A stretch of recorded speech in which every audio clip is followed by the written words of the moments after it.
দুনিয়ার জীবন ধোঁকা প্রতারণা ছাড়া কিচ্ছু নয়। মরিচিকা দেখেছেন? মরিচিকা রোদের মধ্যে দেখা যায়, এটা দুনিয়ার জীবন। আল্লাহ পাক এর সাথে তুলনা করেছেন। আরেকটা আয়াত আছে সূরা হাদীদের মধ্যে, ওই আয়াতের মধ্যে আল্লাহ পাক দুনিয়ার জীবনের একটা এক্সাম্পল দিয়েছেন, দৃষ্টান্ত দিয়েছেন। কেমন? আল্লাহ বলছেন ই'লামু, তোমরা জেনে রাখো, তোমরা সবাই জেনে রাখো, আন্নামাল হায়াতুদ দুনিয়া লাইবুন ওয়া লাহু ওয়া যিনাতুন ওয়া তাফাখুরুন বাইনাকুম ওয়া তাকাসুর। তোমরা জেনে রাখো এই দুনিয়ার জীবনটা হচ্ছে খেলাধুলা। ছোট বাচ্চা যারা থাকে এরা খেলাধুলা ছাড়া কিছু বোঝে? ওদের কাছে দুনিয়াটা এমনই, খেলার মতো, খেলাধুলা করবো, এটাই দুনিয়ার জীবন ওদের কাছে মনে হয়। আর একটু বড় হলে আল্লাহ দেখবেন কিশোর কিশোরীরা এখন দুনিয়ায় জীবনের কোনো উদ্দেশ্য নাই, সারাদিন এই বস্তুবাদিতার স্রোতে গা ভাসিয়ে দিয়েছে, ছেলে খেলায় সময় পার করছে। সারাদিন দেখবেন ফেসবুক, ইউটিউবিং, টিকটক, আড্ডাবাজি করা, লুডো খেলা, পাবজি, ফ্রি ফায়ার। ওদের কাছে লাহু মানে মজা, হাসি তামাশা। দুনিয়ার জীবন কি? ঠাট্টা, মজা, হাসি তামাশা। আর একটু বুঝ বেশি থাকলে ড্রাগ অ্যাডিক্টেড হবে, গার্লফ্রেন্ডকে নিয়ে ঘুরবে, পর্নোগ্রাফিতে আসক্ত হবে, জুয়া খেলবে, ক্যাসিনোতে যাবে। দুনিয়ার জীবন ওর কাছে এমন। আরেকটু বড় হলে আরেকটু বড় যখন হবে, ম্যাচুরিটি আসবে, তখন প্রতিযোগিতা, প্রাচুর্যের প্রতিযোগিতা, কে কত বেশি সম্পদ অর্জন করতে পারে, কার কত বেশি জমি আছে, কার কত সুন্দর স্ত্রী আছে, কার কত বড় চাকরি, কার কত বড় সম্পত্তি, কার কত বড় ক্ষমতা, জনবল কার কত বেশি। এই যে তাফাখুরুম বাইনাকুম ওয়া তাকাসুর, আল্লাহ পাক এটা সূরা তাকাসুরেও বলেছেন, আলহাকুমুত তাকাসুর হাত্তা যুরতুমুল মাকাবির। তোমরা প্রাচুর্যের প্রতিযোগিতা তোমাদেরকে মহাচ্ছন্ন করেছে যতক্ষণ না তোমরা কবরে শায়িত হচ্ছ। কাল্লা সাউফা তা'লামুন সুম্মা কাল্লা সাউফা তা'লামুন, কখনো নয়, শীঘ্রই তোমরা জানতে পারবে। আবারও বলছি, শীঘ্রই তোমরা জানতে পারবে। কাল্লা লাউ তা'লামুনা ইলমাল ইয়াকিন, তখন ইলমাল ইয়াকিনে জানবে। একটা জিনিস পড়ে জানার নাম ইলমাল ইয়াকিন নয়, অনুধাবন করবেন যখন, তখন আপনার কাছে ইলমাল ইয়াকিন হবে। যেমন আপনাকে যদি বলি যে গোলাপ ফুলের গন্ধ আর রজনীগন্ধার গন্ধের মধ্যে পার্থক্য লিখে বলেন, লিখিত আকারে পার্থক্য বলেন বা ভাষায় প্রকাশ করেন, পারবেন? কথা বুঝতে পারছেন? গোলাপ ফুলের গন্ধ এবং রজনীগন্ধার গন্ধের মধ্যে কি পার্থক্য আছে আমাকে লিখিত আকারে দেন বা ভাষায় প্রকাশ করেন, পারবেন? এটা সম্ভব? মধুর মিষ্টি কেমন আর এই যে আপনার গুড়, এর মিষ্টি কেমন, লিখিত আকারে বলুন বা ভাষায় প্রকাশ করুন, পারবেন? কিভাবে পারা যাবে? কিভাবে? যদি আপনি দুইটা ফুল কাছে নেন, নিয়ে দুটার ঘ্রাণ শোকেন, শুকে আপনি বুঝতে পারবেন, অনুধাবন করবেন। ইলমাল ইয়াকিন, এটা হচ্ছে ইলমাল ইয়াকিন। আপনার নিশ্চিত জ্ঞান হলো যে এই গন্ধটা এমন, এই গন্ধটা এমন। পরে আপনি বলবেন অমুকের গন্ধটা গোলাপের মতো আর অমুকের গন্ধটা রজনীগন্ধার মতো। এই যে ইলমাল ইয়াকিন, মধু খান আবার গুঁড়ো খান, স্বাদ যখন বুঝবেন আপনি বুঝে ফেলবেন যে কোনটা কিসের স্বাদ। এই চাক্ষুষ জ্ঞানটাকে বলা হয় কি? ইলমাল ইয়াকিন। কবরের আযাব না ভোগ করলে মানুষ বুঝবে না পরকাল কি জিনিস, ওইটা ইলমাল ইয়াকিন। আমি বুঝাতে পারছি? কবর যখন চাপ দিবে নাউযুবিল্লাহ, তখন মানুষের ইলমাল ইয়াকিন হবে যে এটাই সেই শাস্তি। সূরা দুখান পড়ে দেখেন, আল্লাহ পাক বলেছেন যুক ইন্নাকা আনতাল আজিজুল কারীম, শাস্তি ভোগ করো, আজকে শাস্তি ভোগ করো। পৃথিবীতে অনেক সম্মানিত ছিলে, আজকে শাস্তি ভোগ করো। এটাই সেই শাস্তি যা তুমি অস্বীকার করেছিলে। তখন বুঝবেন কোনটা ইলমাল ইয়াকিন। তো আল্লাহ পাক এই কথাটা বলেছেন সূরা তাকাসুরের মধ্যে, তোমাদের প্রাচুর্যের প্রতিযোগিতা ব্যস্ত করে রেখেছে যতক্ষণ পর্যন্ত না তোমরা কবরে শায়িত হচ্ছ। কাল্লা সাউফা তা'লামুন সুম্মা কাল্লা সাউফা তা'লামুন কাল্লা লাউ তা'লামুনা ইলমাল ইয়াকিন, নিশ্চিত জ্ঞান সহকারে তোমরা জানবেই ইনশাআল্লাহ তাআলা। আল্লাহ পাক সূরা হাদীদের আয়াতে বলছেন যে দুনিয়ার জীবনটা খেলাধুলা, প্রাচুর্যের প্রতিযোগিতা, অনর্থক বিষয়ে ব্যস্ত থাকা। ই'লামু আন্নামাল হায়াতুদ দুনিয়া লাইবুন ওয়া লাহু ওয়া যিনাতুন ওয়া তাফাখুরুন বাইনাকুম ওয়া তাকাসুরুন ফিল আমওয়ালি ওয়াল আওলাদ। এই প্রাচুর্যের প্রতিযোগিতা হচ্ছে সম্পদের ক্ষেত্রে, সন্তানদের ক্ষেত্রে। এটা করি না আমরা? আমার এত সন্তান, আমার এত সম্পদ। আল্লাহ এটাই বলছেন, কামাসালি গায়যিন, এর এক্সাম্পলটা হচ্ছে এমন, কামাসালি গায়যিন আ'জাবাল কুফফার নাবাত। দুনিয়ার জীবনের উদাহরণ হচ্ছে এমন একটা বৃষ্টির মতো, ভালো করে বোঝেন, একটা বৃষ্টির মতো যে বৃষ্টিটা একটা মৃত জমিনে পড়লো, জমিনটা মৃত ছিল, এরপর জমিনটা সজীব হলো, হওয়ার পরে সেখানে ফসল ফুটলো, ফসলটা এক পর্যায়ে সবুজ হলো। কি হলো? সবুজ, শস্য শ্যামল হয়ে গেল। এরপরে এই ফসলটা হলুদ বর্ণ ধারণ করল। হলুদ বর্ণ ধারণ করে না শেষে? এরপর চাষি এটাকে কেটে ফেললো। এই যে বৃষ্টি পড়লো, মৃত জমিন জীবিত হলো, এই যেখানে বীজ দেয়া হলো, ফসল ফললো, ফসলটা সবুজ হলো, তখন চাকচিক্যময় চারপাশ, শস্য শ্যামল, সুজলা সুফলা, না? খুব ভালো লাগছে। এরপরে আবার দেখবেন ওইটা পিত বর্ণ ধারণ করবে, হলুদ হয়ে যাবে, চাষি ওটাকে কেটে ফেলবে। এরপর এই যে ফসলটা কেটে ফেললেন, এটার খড়কুটা পড়ে থাকলো না, এটা দিয়ে আপনি জাল দিবেন, আগুন জ্বালাবেন, তাই না? রান্নার কাজে ব্যবহার করবেন। এই হলো দুনিয়ার জীবন। ওয়াফিল আখিরাতি আযাবুন শাদীদ, আর পরকালের জীবনে স্থায়ী এখানে আছে কঠিন শাস্তি, অথবা ওয়া মাগফিরাতু মিনাল্লাহি ওয়া রিদওয়ান, অথবা থাকবে আল্লাহর মাগফিরাত মানে ক্ষমা এবং সন্তুষ্টি। ওই দুনিয়ার ওই ছোট্ট জীবনটাকে যারা আল্লাহর বিধান অনুযায়ী চালাতে পারবে, পরকালে ওদের শাস্তির কোনো ভয় নেই। লা খাউফুন আলাইহিম ওয়া লা হুম ইয়াহজানুন। এই জীবনটায় যারা তাকাসুর, ভোগবিলাস, লাহু এগুলোতে ব্যস্ত থাকবে, এদের পরকাল হবে আযাবুন শাদীদ, কঠিন শাস্তি। ওয়া মাল হায়াতুদ দুনিয়া ইল্লা মাতাউল গুরুর। এই হলো সূরা হাদীদের আয়াত। দুনিয়ার জীবন প্রতারণা ছাড়া কিচ্ছু নয়। অতএব তোমাদের করণীয় কি? তার পরের আয়াতে বলা আছে, ওয়াসাবিকু ইলা মাগফিরাতিম মির রাব্বিকুম ওয়া জান্নাহ। অতএব তোমরা দুনিয়ার জীবনকে প্রাধান্য না দিয়ে পরকালের দিকে ফোকাস করো, তোমার রবের পথের দিকে ফোকাস করো। ছুটে চলো, তোমরা ছুটে চলো সেই জান্নাতের দিকে যার প্রশস্ততা আসমান এবং জমিনের সমান। ওয়াসাবিকু ইলা মাগফিরাতিম মির রাব্বিকুম ওয়া জান্নাহ আরদুহা কাআরদিস সামাই ওয়াল আরদ উইদ্দাত লিল্লাযিনা আমানু বিল্লাহি ওয়া রাসূলিহি। এটা প্রস্তুত করা হয়েছে কাদের জন্য? যারা ঈমান এনেছে এবং তদনুযায়ী কি করেছে? আমল করেছে। আল্লাহর প্রতি ঈমান এনেছে, রাসূলগণের প্রতি ঈমান এনেছে, তদনুযায়ী আমল করেছে। এই মুমিনদের জন্য জান্নাত প্রস্তুত করা আছে। আল্লাহ পাক এই সূরায় বলছেন কদ আফলাহাল মুমিন। কথা বুঝতে পারছেন এবার? সফল কারা হয়েছে? এই মুমিনরা। আর আফলাহার সঙ্গে আল্লাহ পাক দিয়ে দিলেন ফামান যুহজিহা আনিন নার ওয়া উদখিলাল জান্নাহ ফাকাদ ফাজ। পরকালে যে জান্নাতে যাবে, জাহান্নাম থেকে বাঁচবে, একমাত্র সেই ব্যক্তি সফল, আর কেউ সফল নয়। এখন কদ আফলাহাল মুমিনুন আয়াতের মধ্যে সাফল্যের সঙ্গে আপনি শিখে ফেললেন দুনিয়ার জীবনের সাফল্য চিরস্থায়ী নয়, পরকালের সাফল্য চিরস্থায়ী। দুনিয়ার সবচেয়ে আরামে আয়েশে থাকা ব্যক্তিকে আল্লাহ পাক 1 সেকেন্ডের জন্য জাহান্নামে প্রবেশ করাবেন। হাদিস এসেছে, দুনিয়াতে আল্লাহ পাক যাকে সবচেয়ে বেশি নিয়ামত দিয়েছেন, one kind of Bill Gates. কথা বুঝতে পারছেন? ইমানদার ছিল না, কাফের ছিল, প্রচুর ধন সম্পদ আল্লাহ পাক দিয়েছেন। আল্লাহ পাক তাকে 1 মুহূর্তের জন্য জাহান্নামে ঢোকাবেন, কিয়ামতের মাঠে ঢুকিয়ে বের করবেন। বের করে বলবেন, দুনিয়াতে সুখে ছিলে? দুনিয়াতে কি সুখে ছিলে তুমি? তখন সেই ব্যক্তি বলবে, সুখ কি জিনিস আমি জানি না, সুখ শান্তি কি জিনিস আমি জানি না। 1 সেকেন্ডে।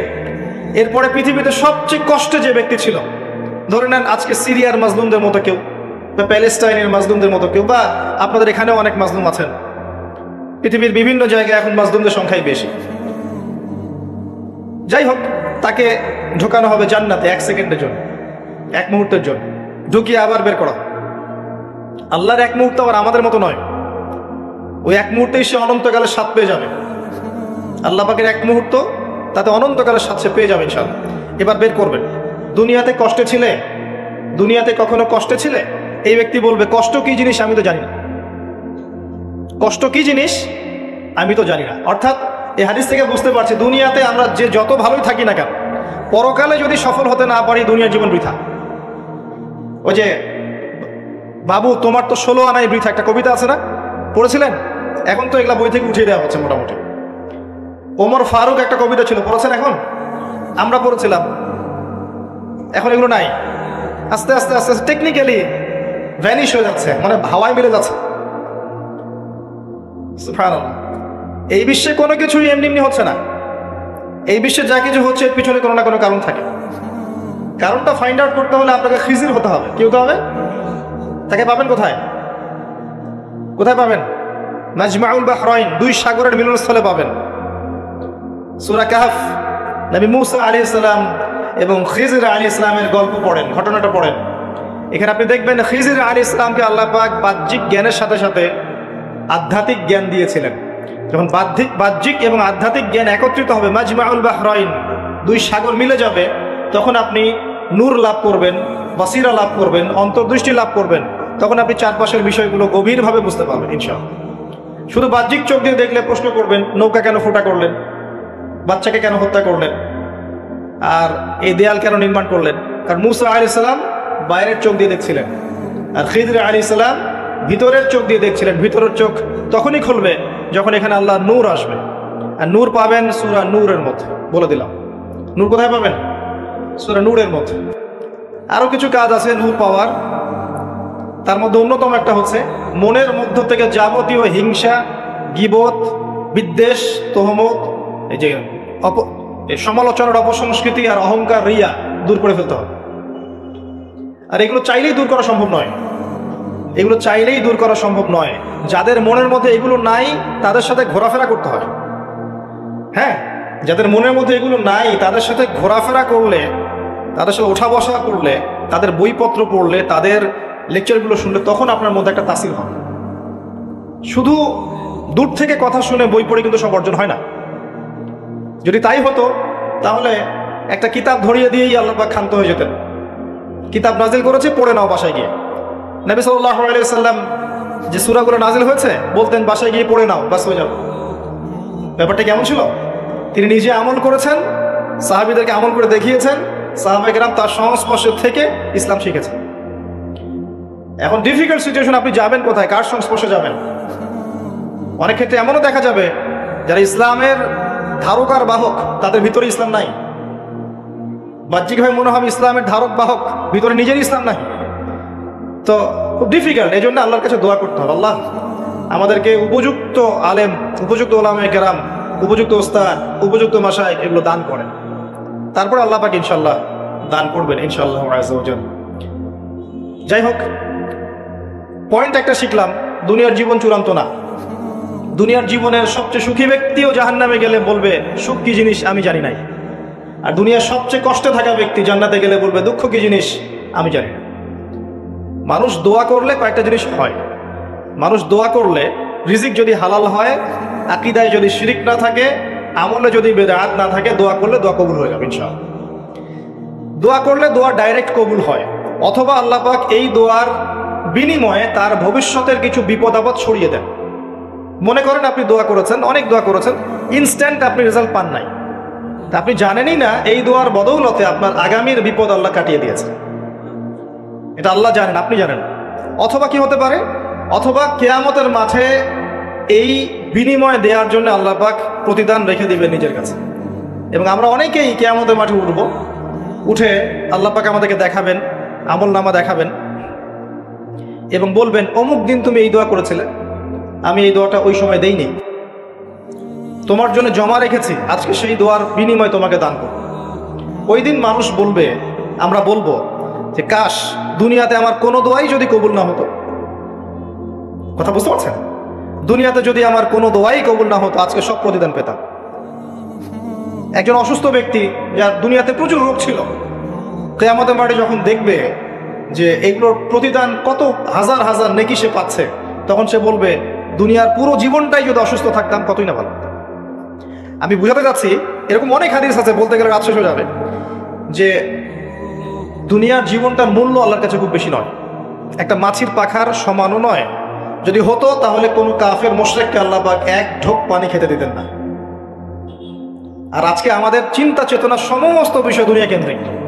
আমাদের পড়াশোনার উদ্দেশ্য দুনিয়া, ব্যবসার উদ্দেশ্য দুনিয়া, চাকরির উদ্দেশ্য দুনিয়া, আমাদের সামাজিক কাজগুলোর উদ্দেশ্য দুনিয়া, সবকিছুই দুনিয়া কেন্দ্রিক। আর আমরা সবাই মনে করছি দুনিয়াই দুনিয়া, এরপরে আর কিছু নাই।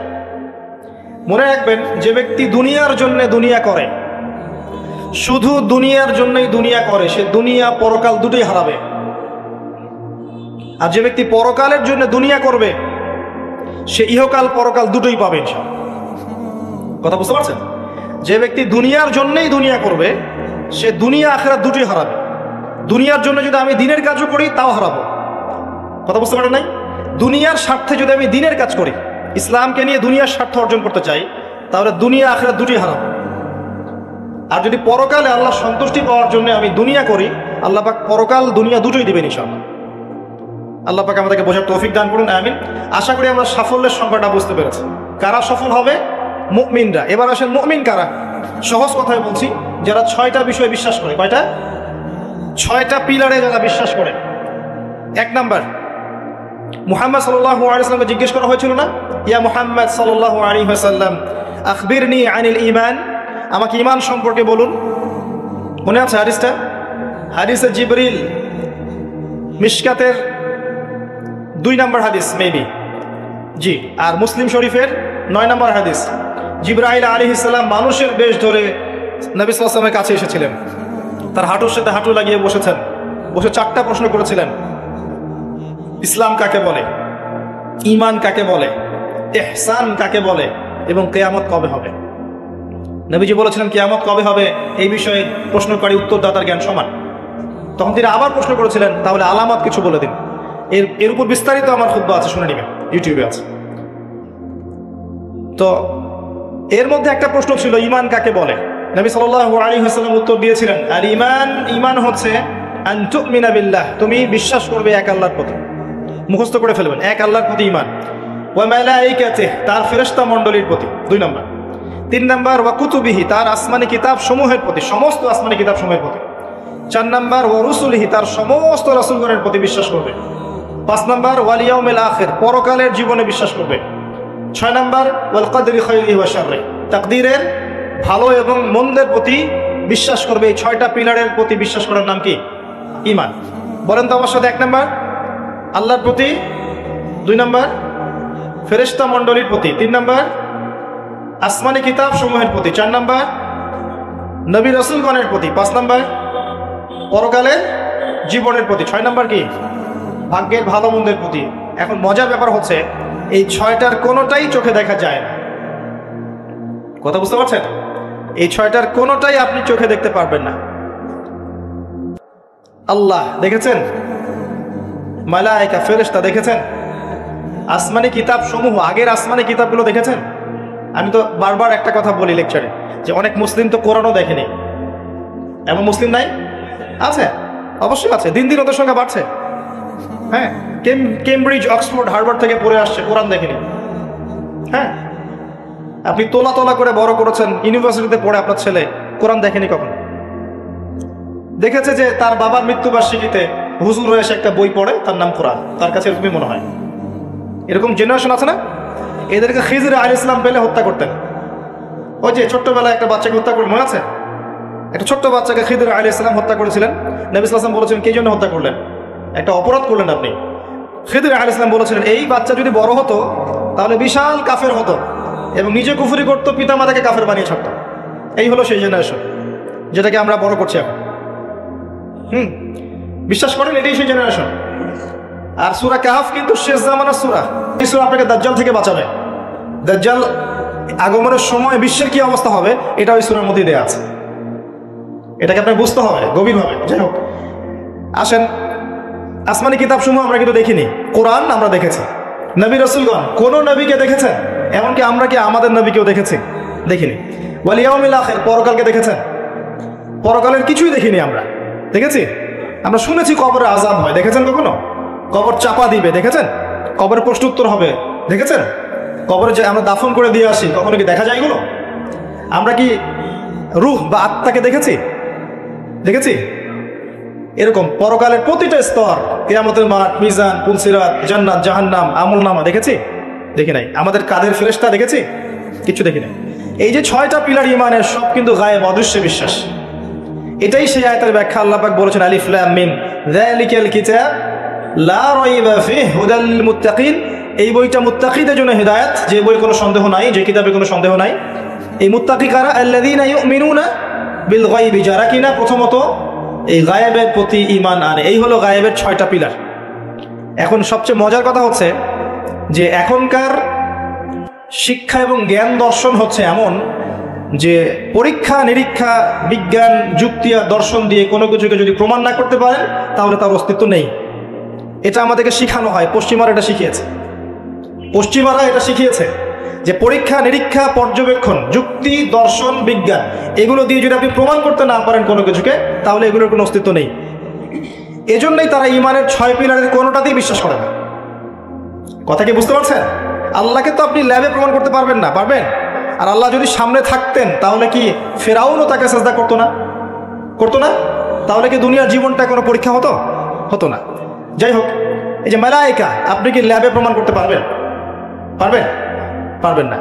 রূহ বা আত্মাকে প্রমাণ করতে পারবেন? স্বপ্নের ব্যাখ্যা দিতে পারবেন? ঘুম, মানুষ যে ঘুমায়, ঘুমের মধ্যে হাসে এবং কাঁদে, আছে না?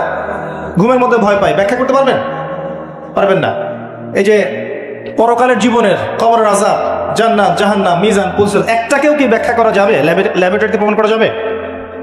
ওদের দর্শন হচ্ছে, এটাকে বলে এপিস্টিমোলজি বা জ্ঞান তত্ত্ব। ওদের জ্ঞান তত্ত্ব হচ্ছে যে যেহেতু এগুলোকে আমরা প্রমাণ করতে পারছি না, অতএব এগুলোর কোনো অস্তিত্ব নাই। চাক্ষুষ যা দেখবো তাই সত্য।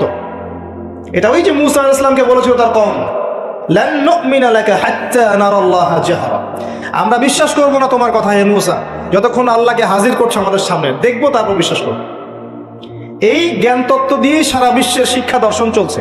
এই কারণেই বলি আমি যে শিক্ষার মধ্যে শিরক আছে। কি আছে? শিক্ষা দর্শনের মধ্যে শিরক আছে। এই চিন্তা চেতনা লালন করে কেউ জ্ঞান অর্জন করে, তার এই পুরো জ্ঞান অর্জনটাই বৃথা। এই জ্ঞানের দিয়ে সে দুনিয়া পাবে, পরকাল পাবে না। তো ইমানের 6 পিলার প্রত্যেকটাই কি? গায়েবে বিশ্বাস। এগুলো বিশ্বাস করতে হবে, এটাই দুনিয়ার জীবনের পরীক্ষা।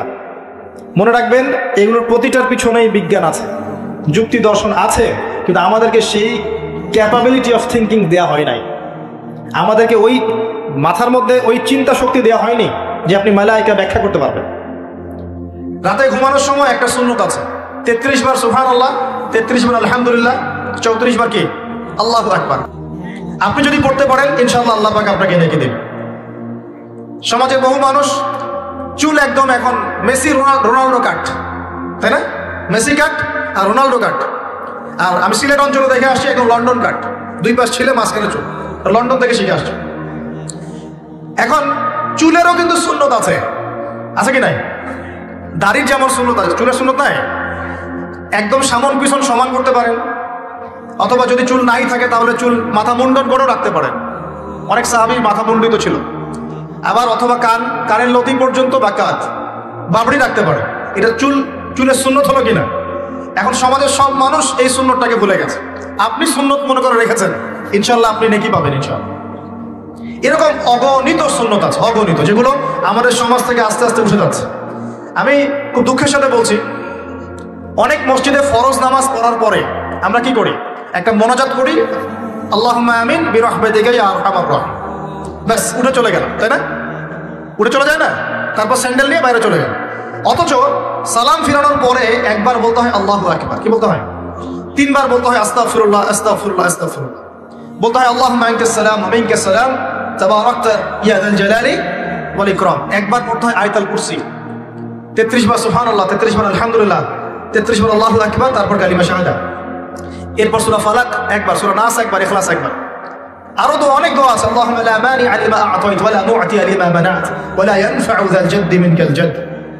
পড়তে হয় আল্লাহুম্মা ইন্নী আউযু বিকা মিনাল হাম্মি ওয়াল হাযান ওয়াল আজজি ওয়াল কাসালি ওয়াল বুখলি ওয়াল জুবন ওয়া দালা'id দাইন ওয়া গালাবাতির রিজাল।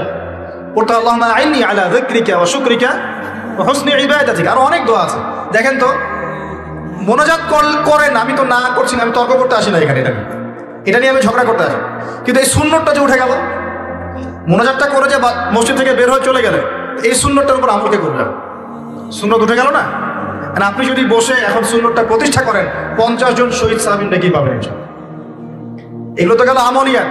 সমাজ চলছে সুদের উপরে, আর আপনি যদি হালাল অর্থনীতি প্রবর্তন করতে পারেন তাহলে কত নেকি পাবেন? সমাজ চলছে জেনায়, আপনি এখন পর্দা প্রতিষ্ঠা করলেন, তাহলে কত নেকি পাবেন? সমাজে চলছে দুর্নীতি, আপনি এখন আমানতদারিতা ইনসাফ প্রতিষ্ঠা করলেন, কত নেকি পাবেন? সমাজে চলছে শয়তানি, সব শয়তানি। কি চলছে? শয়তানি। এখন আপনি আল্লাহ রাব্বুল আলামিনের ওহী প্রতিষ্ঠা করলেন, কত নেকি পাবেন? নিঃসন্দেহে আর অনেক বেশি নেকি পাবেন। আল্লাহ পাক আমাদেরকে সেই লক্ষ্যে কাজ করার তৌফিক দান। প্রিয় ভাইরা, যে কথা বলতে এখানে আসলাম, এক বাড়াবাড়ি এক কি ছাড়াছাড়ি, এর মাঝখানে কি একটা ফজিলত জানলাম। শাবান মাস মানেই এই মাসে নবীজি বেশি বেশি রোজা রাখতেন। তাহলে আমরা কি করবো এই মাসে ভাই? 1 নম্বর কাজ, বেশি বেশি রোজা রাখার চেষ্টা করবো ইনশাআল্লাহ, আল্লাহ তৌফিক দান করবেন। এবার আরেকটা পয়েন্ট বলি, সামনে রমাদান মাস। রমজান মাস আসলে আমরা মাশাআল্লাহ পরিপূর্ণ মুসলিম হওয়ার চেষ্টা করি, কিন্তু সারা বছর এটা ধরে রাখতে পারি না। রমজান মাসে যে নামাজ পড়ে না সেও মসজিদে যায়। দেখা যায় যে জুমার নামাজও পড়ে না, ও তারাবির নামাজ পড়তে যায়, যায় কি না? ওই দিন গিয়ে বলে এসি দেন, ইমাম সাহেব এসি অন করেন, তাই না? সারা বছর তো আসে নাই। ওই দিন গিয়ে ইমাম সাহেব এসি বন্ধ কেন? এই মুয়াজ্জিন সাহেব ফ্যান দেন। তখন ওখানে গিয়ে মানে কি বলবো, হ্যাঁ, মাতব্বরি করে আর কি। যাক, তারপরেও যে মসজিদে আসছে আমরা দোয়া করে আল্লাহ হেদায়েত দান করুন। আমরা তো কাউকে পিছনে ফিরাই দিব না, দিব? এখন রমজান মাস আসলে আমরা মাশাআল্লাহ রোজা রাখি, মানুষকে ইফতার করাই, দান সদকা করি, আমরা যাকাত দেই, তারাবি পড়ি, কোরআন তেলাওয়াত করি, আমরা মাশাআল্লাহ অনেক আমল করি। এই আমলগুলো কি একবারে ধাপাস করে ধরে ফেলা সম্ভব না? একটা আস্তে আস্তে ট্রেনিং প্রসেস লাগে। একটা ফ্যান চালু করবে, ফ্যানটা কি শুরুতেই ধাপাস করে ঘুরতে শুরু করবে, নাকি আস্তে স্লোলি স্লোলি সে মোমেন্টাম ধরবে? কোনটা? আস্তে আস্তে সে গতি পাবে না, ধীরে ধীরে গতি পাবে। ঠিক শাবান মাসে এত বেশি রোজা রাখা, ইবাদত করার অর্থ কি? যাতে রমজান মাসে আপনি পরিপূর্ণ ইবাদত করতে পারেন। বুঝতে পারছেন কথা? রমজানে গিয়ে তো শুরুতেই সব ইবাদত ধরে ফেলা সম্ভব হবে না। মনে করেন আগামীকাল পহেলা রমজান, আজকে থেকে আপনি সব ইবাদত একসাথে করতে পারবেন? তখন কি আপনি বেগ পেতে হবে। কিন্তু একটা মাস আগে থেকে যদি ট্রেনিং দেন, ইনশাআল্লাহ রমজান মাসে ইজি হয়ে যায়। এটা একটা কারণ নবী সাল্লাল্লাহু আলাইহি ওয়াসাল্লাম শাবান মাসে বেশি বেশি রোজা রাখতেন, আমল করতেন। আল্লাহ পাক আমাদের সবাইকে শাবান মাসে বেশি বেশি আমল করার তৌফিক দান, যাতে রমজান মাসে গিয়ে আমরা সুবিধা পাই, রমজান মাসের হকটা আদায় করতে পারি। এবার এই মাসে নবী সাল্লাল্লাহু আলাইহি ওয়াসাল্লাম কি বলেছেন একটা হাদিস থেকে আগে বুঝি। এই হাদিসটা সহ অনেক হাদিসে এই একই রকম কথা এসেছে এবং এই হাদিসটা বিশুদ্ধ। এটাকে অস্বীকার করলে হাদিস অস্বীকারী হয়ে যাবে। বাড়াবাড়ি গ্রুপ, ছাড়াছাড়ি গ্রুপ, উভয়ের জন্যই নসিহত। নবী সাল্লাল্লাহু আলাইহি ওয়াসাল্লাম বলেছেন, ইন্নাল্লাহ তাআলা, নিশ্চয় আল্লাহ রাব্বুল আলামিন, লা ইয়াত্তালিউ ফি লাইলাতিন নিসফি মিন শাবান, শাবান মাসের মধ্য রজনীতে আল্লাহ রাব্বুল আলামিন তার রহমতের দৃষ্টি প্রশস্ত করেন। সুবহানাল্লাহ। আল্লাহ পাক শবে বরাত মানে আমরা যেটা বুঝি প্রচলিত অর্থে, লাইলাতুন নিসফি মিন শাবান, শাবান মাসের মধ্য রজনী, যে 15 শাবানের এই যে রজনী, এই রাতে আল্লাহ রাব্বুল আলামিন তার সৃষ্টির দিকে তার রহমতের দৃষ্টিটা প্রশস্ত করে দেখেন, প্রশস্ত করেন। এবং ওয়াগফিরু লিজামিই খালকিহি, আল্লাহ পাক তার সমস্ত সৃষ্টিকে মাফ করে দেন। আল্লাহ পাক কি করেন? তার সমস্ত সৃষ্টিকে কি করেন? মাফ করে দেন। কথাটা ভালো করে বোঝেন। আল্লাহ পাক তার সমস্ত সৃষ্টিকে মাফ করে দেন, ইল্লা, তাদেরকে ব্যতীত। এক, ইল্লা লিমুশরিকিন, এক নাম্বার যে ব্যক্তি মুশরিক, যে শিরক করে আল্লাহর সাথে, যে আল্লাহর সাথে শিরক করে। আর দুই, মুশাহিদিন, যে ব্যক্তি অন্তরে মানুষের সাথে বিদ্বেষ পোষণ করে, হিংসা বিদ্বেষ মনে আছে এরকম ব্যক্তি, এবং মনের মধ্যে শিরক আছে, শিরকি আকীদা, মুশরিক, এই দুই শ্রেণীর মানুষ ছাড়া আল্লাহ পাক সমস্ত মানুষকে মাফ করে দেন। তাহলে এই রাতের ফজিলত প্রমাণ হলো কিনা? রাতের ফজিলতটা প্রমাণ হলো কিনা? আচ্ছা, এখন এর ব্যাকআপ আরো অনেকগুলো হাদিস আছে। ওই সবগুলো হাদিসকে একত্রিত করলে এমনই কনক্লুশন আসে। এছাড়াও আরো কিছু দুর্বল হাদিস আছে, এগুলো দুর্বল, সনদগতভাবে অন্যান্যভাবে দুর্বল। ওখানে আরো কিছু পয়েন্ট পাওয়া যায় যে আর কাকে কাকে আল্লাহ পাক মাফ করেন না। সবাইকে তো মাফ করেন, আর কাকে কাকে করেন না। এই হাদিসে দুটো পেয়েছি, এটা একদম অকাট্য। এটা হলো মুশরিক, আল্লাহ পাক মাফ করেন না। দুই, যে অন্তরে হিংসা বিদ্বেষ পোষণ করে, হিংসা বিদ্বেষ আছে, এদেরকে আল্লাহ মাফ করেন না। আরো কিছু দুর্বল বর্ণনা থেকে পাওয়া যায়, এটা দুর্বল বর্ণনা, কিন্তু জেনে রাখতে তো সমস্যা নাই। সমস্যা আছে? আর পাপ তো পাপি, দুর্বল হাদিসে আসুক আর কঠিন হাদিসে আসুক, পাপ তো পাপি নাকি? পাপ ছাড়তে কোনো সমস্যা আছে? তো তৃতীয় এক শ্রেণীর নাম পাওয়া যায়, যারা হচ্ছে আত্মহননকারী, নিজেরা নিজেদেরকে আত্মহত্যা করেছে, এদেরকে আল্লাহ মাফ করে। আত্মহনন বোঝেন কিনা? আত্মহত্যা যারা করে, আত্মহনন, এটা একটা শ্রেণী পাওয়া যায়। 4 নম্বর একটা পাওয়া যায় আত্মীয়তার সম্পর্ক ছিন্নকারী, আত্মীয়তার সম্পর্ক ছিন্নকারী। 5 নম্বর একটা পাওয়া যায়, সেটা হলো মাদক দ্রব্য সেবনকারী। মাদক দ্রব্য সেবনকারী, যুবকরা খুব ভালো করে শোনায়, মাদক দ্রব্য সেবনকারী আল্লাহ সবাইকে মাফ করেন, মাফ করছেন না। আরেকটা পাওয়া যায়, সেটা হলো যারা জেনার পাপে লিপ্ত আছে। কিসের পাপে ভাই? জেনার পাপ। এরকম আর কিছু ব্যাকআপ পাওয়া যায়, কিন্তু এগুলোর বর্ণনা দুর্বল। বর্ণনা কি? দুর্বল, কিন্তু পাপ তো পাপই নাকি? এই পাপগুলো তো পাপ, এই পাপগুলো করলে কি আল্লাহ খুশি হন? অকাট্য সহি থেকে পাওয়া যায় এই দুইটা, মুশরিক এবং মুশাহিদ, যারা শিরক করে, অন্তরে বিদ্বেষ পোষণ করে, আল্লাহ পাক এদেরকে মাফ করেন। এখন আগে জানি শিরক থেকে কিভাবে বাঁচবো, শিরক কি এবং কেন, তারপরে জানবো হিংসা বিদ্বেষ, তারপরে আমরা যাবো এই রাত্রে আমরা কি করতে পারি। মনে রাখবেন, আমল করতে হবে 3টা বিষয় খেয়াল রেখে। কয়টা বিষয় ভাই? আমল করতে হবে 3টা বিষয় খেয়াল রেখে। এক, আমল করতে হবে একমাত্র আল্লাহ পাকের সন্তুষ্টির জন্য। 1 নম্বর কি বলেন? এক, আল্লাহর সন্তুষ্টির জন্য, কারো সন্তুষ্টির জন্য না, কারোর জন্য না, শুধু কার জন্য? দলিল হচ্ছে ইন্নাস সালাতি ওয়া নুসুকি ওয়া মাহইয়ায়া ওয়া মামাতি লিল্লাহি রাব্বিল আলামিন ফাসাল্লি লিরাব্বিকা ওয়ানহার। দুই, আমল হতে হবে একমাত্র নবী সাল্লাল্লাহু আলাইহি ওয়াসাল্লামের সুন্নাত মোতাবেক। কার সুন্নাত মোতাবেক? নবী এবং সাহাবীদের সুন্নতের সাথে মেলে না সেই আমল করা যাবে না। নবী এবং সাহাবীদের সুন্নতের সাথে মেলে না সেই আমল করা যাবে না। তিন নম্বর, আমলটা যত সুন্দরী মনে হোক, আমলটা যত সুন্দরী মনে হোক আর যত মানুষই করুক, যত মজাদার মনে হোক না কেন, নবী করেন নাই, সাহাবীদের থেকে প্রমাণ নাই, আমল করবো না। করলে বেদাত হয়ে যাবে। কি হবে? বেদাত হয়ে যাবে। আর তিন নম্বর হচ্ছে, আমলগুলো করার আগে অবশ্যই আপনার রিজিকটাকে হালাল করতে হবে। কি করতে ভাই? ব্যাস এই তিনটা শর্ত পূরণ করে আমল করলে ইনশাআল্লাহ তাআলা আমরা জান্নাতে যাবো। ইনশাআল্লাহ আমরা আশাবাদী আল্লাহ পাক আমাদেরকে জান্নাত দিবেন ইনশাআল্লাহ। আল্লাহ পাক এক রাতে রহম করে সমস্ত মাখলুক সৃষ্টিকে মাফ করে দিচ্ছেন, শুধু শিরক এবং হিংসা বিদ্বেষ পোষণকারীকে মাফ করছেন না। বুঝতে হবে এই পাপ দুটো কত কঠিন। এবার আসেন প্রথমে একটু শিরক নিয়ে কথা বলি, তারপরে মুশাহিন নিয়ে কথা। ধৈর্য ধরবেন তো নাকি? দেরি হচ্ছে? সবর করেন। এখন প্রথমে জানি শিরক কি এবং কেন।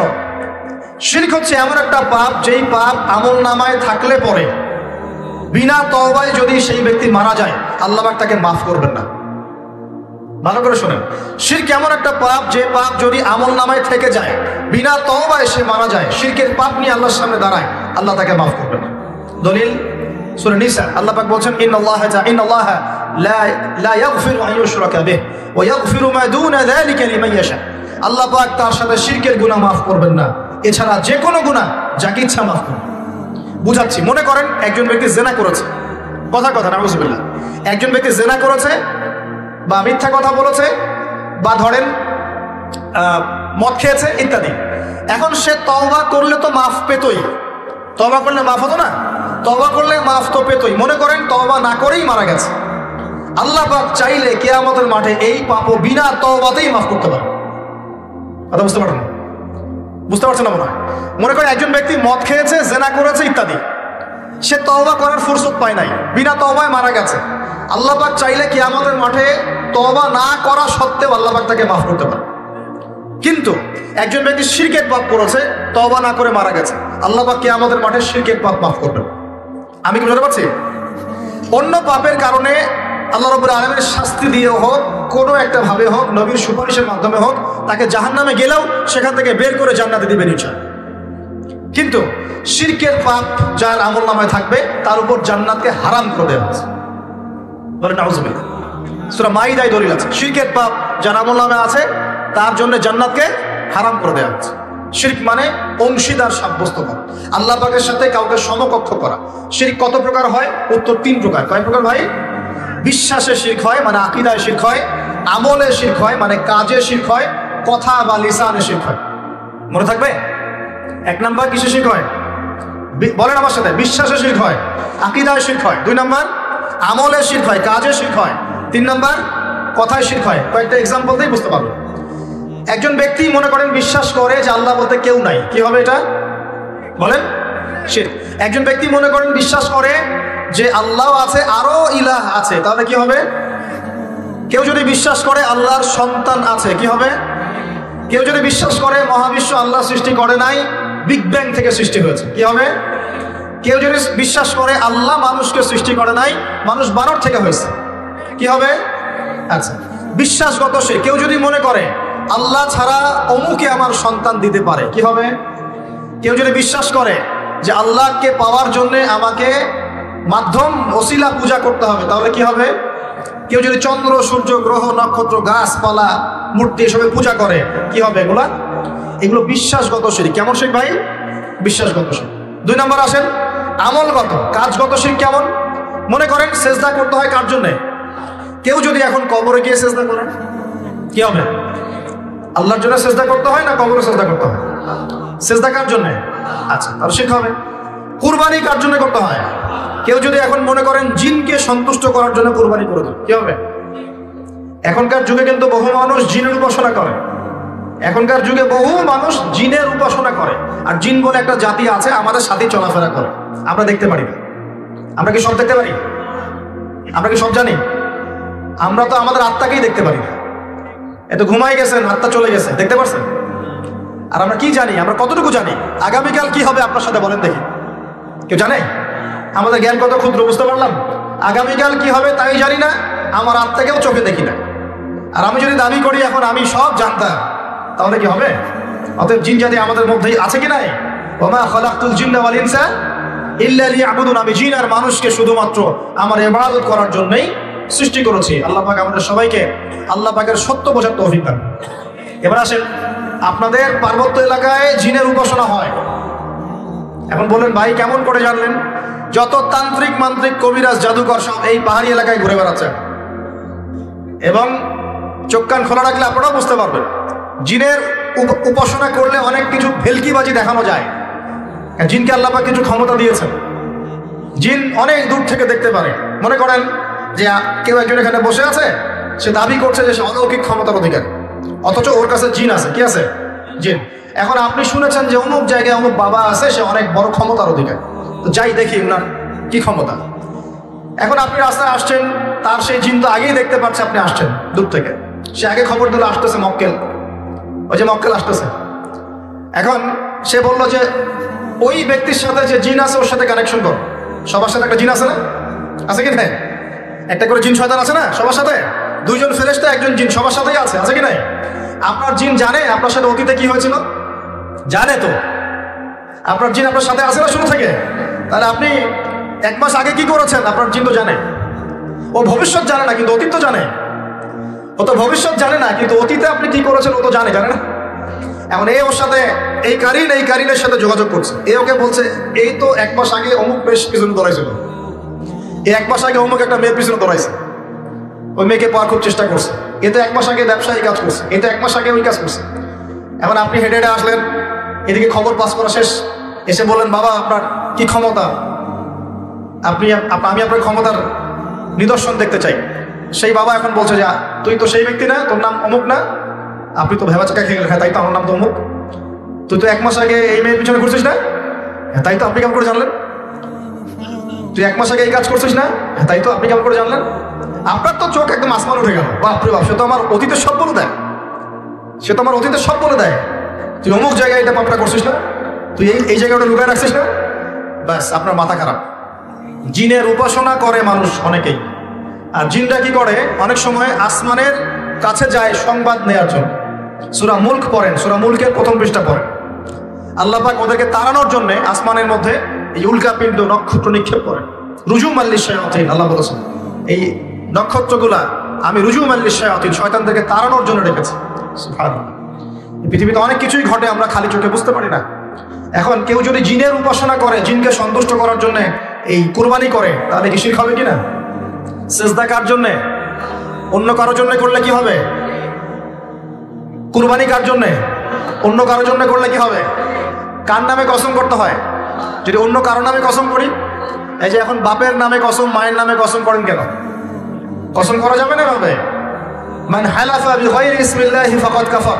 কেউ যদি আল্লাহ ছাড়া অন্য কারো নামে কসম করে সে কুফরি করবে। যদি কসম করতেই হয় আপনাকে আল্লাহরই কসম করতে হবে। যদি কসম করতে হয় কার কসম করবেন?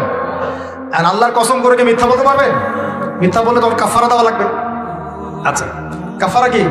সবচেয়ে সহজ কাফারা হচ্ছে 3টা রোজা রাখা। কয়টা রোজা? 3টা। আচ্ছা আমরা যাই।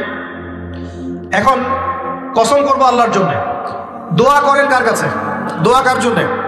এখন যদি অন্য কারোর কাছে দোয়া করা শুরু করি, সন্তানকে দিবে, অন্য কারো কাছে চাওয়া শুরু করি।